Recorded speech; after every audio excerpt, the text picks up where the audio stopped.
Welcome to the Dunk Tank. Today we are going to be discussing Hour of Devastation spoilers. And our top 10 picks for what cards we like in formats, whether it be Standard, Modern, Commander, or maybe Legacy. And casual play.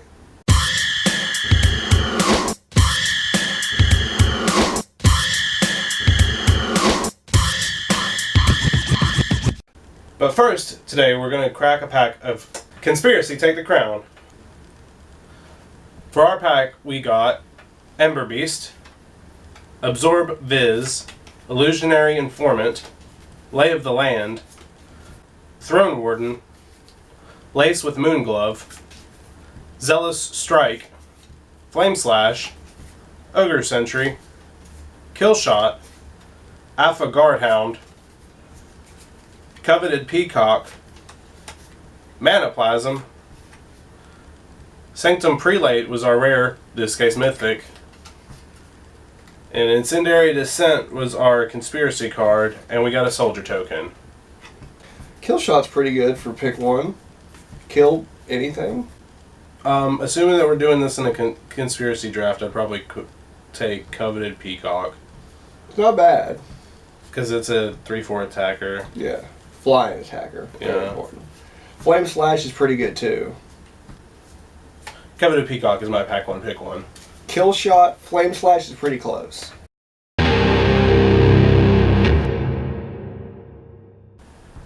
And now for our main segment, we're going to get into our top 10 Hour of Devastation spoilers. My first one is the namesake card, Hour of Devastation. 3 red sorcery, all creatures lose indestructible until end of turn. Hour of Devastation deals 5 damage to each creature and each non-bolus planeswalker. So red finally gets a decent board wipe that hits stuff bigger than 2, 3, or 1 toughness. I think that with all the zombie decks in Standard, then that can wipe that out, and it deals with a lot of small wide decks. 5 toughness is pretty big, so it hits some larger stuff than a normal red board wipe would. Yeah, it kills more than Bolt, so... Kills walkers too. Yeah. And I don't see any modern deck really running Nicol Bolas, so maybe this is good. Commander, I feel like that's a fun card to play. That deals with a lot of stuff in Commander. That even kills like Tasigur decks, so maybe that's good. Legacy probably. I don't probably see not a place in Legacy or anything else. Yeah. Eternal. Yeah. Standard, that's probably fair. It's a board wipe in Standard. Yeah. Next up is the Locust God. He's a 4 blue-red, 4/4, and he has the text, flying, whenever you draw a card, create a 1/1 blue and red insect creature token with flying and haste. He has an activated ability of 2 blue-red, draw a card, then discard a card. Also, when the Locust God dies, return it to its owner's hand at the beginning of the next end step. So he's a lot of text. It's a lot of goodness, it seems like to me. Flying guy that does other stuff. Yeah, he creates a whole bunch of evasion and also gives you a draw and looting option, which is kind of kitschy, but at the same time, if it creates its own attackers, then it's pretty good. Yeah. It lets you draw. He's a big fatty himself. He makes other creatures. He's just a whole lot of advantage. Blue-red is pretty good colors for that, I'd say. Yeah, he's I don't know if he's a Keranos, but he's pretty cool. Yeah, he's close. He also gets around the God Clause so that when you play him, you do have a 4/4 attacker on the next turn, which is, I guess, in a sense, better than Keranos, which you don't maybe ever get to attack with. Right. My next pick is Overwhelming Splendor. 6 double white for 8 total mana, an enchantment or a curse. Enchant player. Creatures enchanted player controls lose all abilities and have base power and toughness 1/1. Enchanted player can't activate abilities that are not mana abilities or loyalty abilities. So it really, really locks them down. It doesn't completely lock them out, but all your cool things become not cool things. They become small things, and everything except walkers just kind of stops doing what it's doing. It is very expensive too, but so is Elish Norn, and that sees play as well in formats that aren't Standard, of course. In Standard, if you can get to resolve it, you might win. Although, it's 8 mana, that's a lot. I agree, 8 mana is a lot, but at the same time, being able to turn your opponent into not being able to do anything and only having 1/1 creatures, that's kind of pretty good. And I like the idea of having curses back. Oh yes, for a white curse, I like it very much. It almost makes up for the lack of not having a white curse in OG Innistrad. No! But it seems very powerful. My next pick is everybody's favorite, Bantu's Last Reckoning. It's 1 double black, 3 total mana. Destroy all creatures. Lands you control don't untap during your next untap step. It's a board wipe. That's normally good, right? It's a black board wipe and in standard too, so that's pretty exciting. The lands don't untap clause I think is kind of a fair drawback, and I'm pretty sure that's the common consensus. It's actually cheaper than Damnation for the same effect. You get the drawback, but I don't know what decks would or would not like this, but in formats that aren't standard, it is a 3 mana destroy all creatures card, which is kind of comparable to Damnation, which is 4 mana with no drawback, or Toxic Deluge. And I feel like any deck that would run Damnation would at least consider running this. Specifically rack decks or Pox decks, where you don't really care about your own mana in the first place anyway, so much. I mean, even in certain control decks, blowing up everything on 3 sometimes is a risk you want to take. Yeah. Or if they just overextend in most decks, they blow up all the resources trying to get that turn 2, turn 3, coveted win. You just blow them out of the water. Of course, they can blow you out of the water while you're tapped out, so it's kind of fair in my opinion. Yeah, I don't feel like it's overly powerful. It's not the Damnation reprint that we wanted, but we got that with the Invocation anyway, so I feel like this is kind of a fair compromise with Wizards. Right. My next pick is Hollow One. It is 5 colorless mana for an artifact creature. It is a 4/4. He has cycling for 2, and the important part is he costs 2 colorless less to cast for each card you've cycled or discarded this turn. I'm not sure exactly how to break this, but in situations where you could potentially get a free 4/4, it seems pretty good. With all the cycling going on in Standard right now, I feel like there's going to be plenty of interaction with him anyway. So that seems kind of like he would be a cool draft pick, or a cool deck core, maybe. In Standard, he's an artifact, so he kind of falls to the same kill spells as vehicles do, which might make him less good. But just playing him for 1 discount is 3 mana for a 4/4, or 1 mana for a 4/4, or free for a 4/4. Free's a little bit harder to get to lose 3 cards, but with stuff like Aftermath and just graveyard synergies, he could become very good in the right situation. The next pick we have is Torment of Hellfire.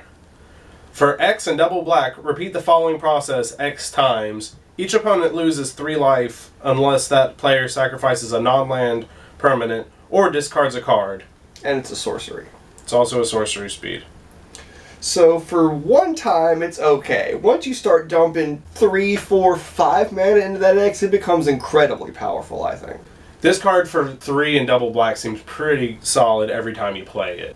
I love the art too. Just the big wings, the purplish, the foil must look very pretty. Yeah. I also think that this is another card that maybe even sees legacy play. Potentially, yes, in rack-ish, pox-ish decks. It says each opponent, so very good in EDH and multiplayer formats as well. Dumping 7 mana into the X for 9 total, even if you do end up tapping out. If it resolves, it's just so feel good. My next pick is Reason to Believe, the Aftermath card. Reason is a single blue mana for Scry 3. The Aftermath portion is 4 into green. Look at the top card of your library. You may put it onto the battlefield if it's a creature card. If you don't, you draw that card. That seems really good, especially playing that on turn 1 and seeing your next 3 draws. Potentially is a really strong play. Right, and if you turn 1 do that, later in the game when you have a bunch of mana and nothing to do with it, you can Aftermath it back and draw a card, worst case. Or you get a free creature sometimes, which is nice. That also could be good in any deck that plays big creatures and needs a cheaty way to get them into play. Also, yes, you could just Scry 3, put the fatty on top, immediately Aftermath it, and get free whoever, Emrakul. Yeah, if you can Aftermath the Emrakul into play, that seems like a really strong card. Right. I guess you can't in Standard. Right. The next Magic card we got on our list is Bloodwater Elemental. For 1 blue and a red, he's a 2/2 flying prowess creature with whenever he enters the battlefield, You may put target instant or sorcery from your graveyard on top of your library. Seems good to me. 3 mana, 2/2 flyer, what does other stuff? He has plenty of evasion. Prowess is a really strong mechanic in a lot of decks.